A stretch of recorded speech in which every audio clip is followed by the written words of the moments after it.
Alright everybody, it's D here. Know everybody's been talking a bit about doing dry firing on stainless steel and burning up coils, so I'm going to attempt to show this on camera with the strumming method that is out there. AVS has the video on their site and all kinds of YouTube videos about it where people have still had a little bit of trouble with burning up coils. So it's really simple how I do it. I don't do a lot of messing with the coil, just some light firing and little poking and prodding and strumming, and usually works out fantastic. So what I've got here is I have my Druga set up on an RX Mini. I normally would fire this on my 521 tab, but I know a number of people don't have a tab, so firing it on a device set up here. Hopefully you can see it. I've got it set here just on 18 watts.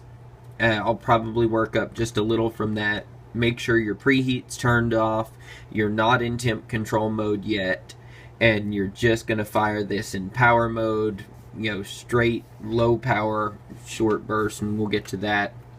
I'm just doing a single coil today. I have it mounted on the Druga for the very reason that this RDA does have a little bit of an issue due to how the posts are really wide spaced apart there, and when you tighten them down it compresses the front of the coil, and it usually creates some pretty bad hot spots around the front of the coil. So hopefully this will actually end up having some hot spots there that will show up on camera that we can work out.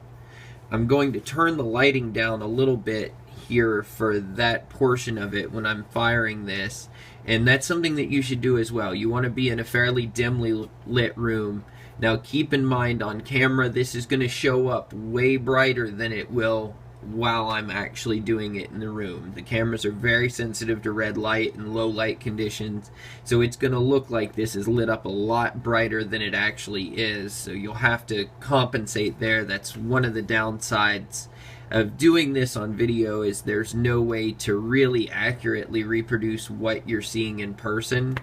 You never ever want to exceed a dull orange glow on here. If you have anything higher than a orange glow, you're going to end up risking the oxidation, which of course tastes horrible, tastes like ass, and then also is unsafe as far as the oxides in your lungs. So let's get started here. I'm going to turn down the lighting and just give this a quick pulse and see if I can make sure it's focused here first. There we go. And see what it does. I'm just pulsing it lightly. You can see a little smoke coming off of it. You want to check all sides of the coil. So as you're doing this, you want to look front, back, just light pulses. As you can see here, nothing's really happening yet. You're looking for any color changes in the coil. So anywhere on it, turn it, inspect all sides, see, okay, there's nothing there. Looks like I'm going to have to go up just a little in power. I'm going to go up to about 20 watts right now. Give this another light pulse here. Still not seeing anything. Check the other sides. This is a process that you really have to take your time in. Fire it again. Don't see anything there. Here's one of the other things that you want to look at with it. So you'll see it start to change colors. If you pulse this slow, it's starting to turn a little copper colored, and I don't know if you can see this with the light off. I'm going to turn it back on here, see if you can see it at all on video. There's a spot right there that started to change colors. If I was running higher power, that would be a hot spot right now. So this gives you kind of an indication that there's something there to look at. Now, I'm going to go ahead and just give that a little bit of a strum. Just take the back of my tweezers, my ceramic tweezers, and just lightly strum it. It's nothing that's a big deal. I like to strum both directions. Make sure you kind of pull out toward the end there. And give it a little fire again. I'm going to turn the lights back down.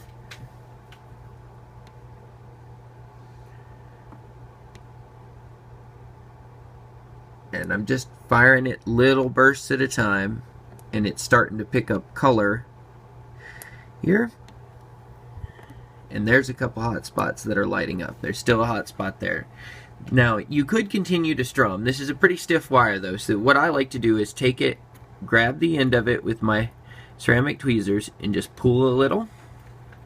Go to the other end, grab just the very last little bit.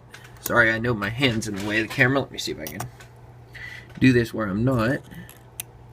Just grab the last coil, pull just a little. Puts a little bit of spacing in between the coils. Let's give this another fire. See what it does here. Now we're starting to see some even heat. Now you saw it start to light up. I immediately let off.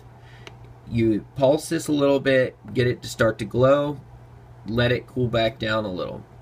Pulse it a little, let it glow, cool back down a little. Then at this point, I'm going to bring it back up to just a very, very starting to glow. And then give it some strum.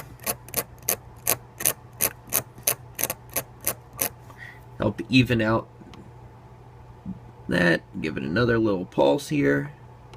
See, it's starting to get nice and even. The camera's doing a pretty good job of reproducing what I'm seeing in the room actually. And so I haven't gone any brighter than that. I'm going to check the other side. Make sure that we're good here. There's no hot spots in the back of it. Looks like we're good there.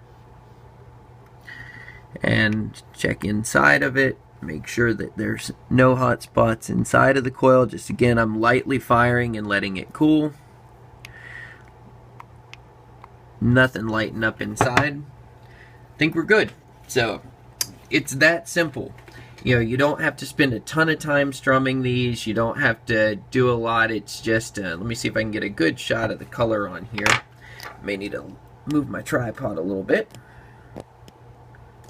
You know, you don't end up having to do a whole lot of work to it. You don't have to, you know, sit there and strum on it and tweeze it. You know, if you squeeze coils with, especially when you're doing stainless, you know, there's certain applications where squeezing it makes sense, but in temperature control builds and stainless steel builds, it really is just asking for more problems than you're going to end up fixing with it. It's far, far simpler to just tug on the ends a little bit with your ceramic tweezers, give it a little strum. You see where I tugged on it, you have just the very, very slight amount of space between the wraps. I mean, it's not like a regular spaced build, but it is enough space there to keep it from having any hot spots. This will be an absolutely fantastic vape with that little bit of spacing in there.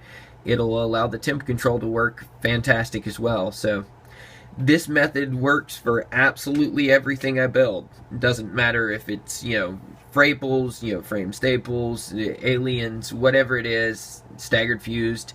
You know, if you just give the ends a light tug like that and a little bit of strumming to even out where it's firing from, you'll end up with a coil that's firing nice from the middle and end up with some beautiful color on it. So, hope this helps everyone out, and stay safe. Don't vape stainless steel that's been burned up. It will absolutely mess up your lungs and taste horrible.